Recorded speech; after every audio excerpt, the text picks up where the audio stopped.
El jugo de zanahoria es litro y cuarto que te vas a tomar diariamente por extractor. Diariamente, litro y cuarto por 5 días. 3 días antes vas a eliminar lácteos, granos, cereales y semillas. Pero hay cosas que sí puedes comer.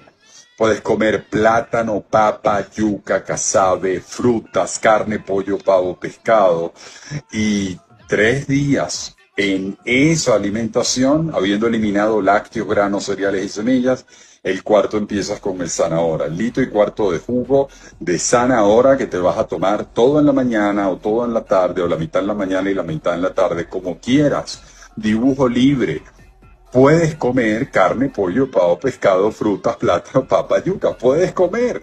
Y vas a descubrir la limpieza. Va a salir desde 1983 todo lo que tienes allá adentro en ese museo que es tu intestino.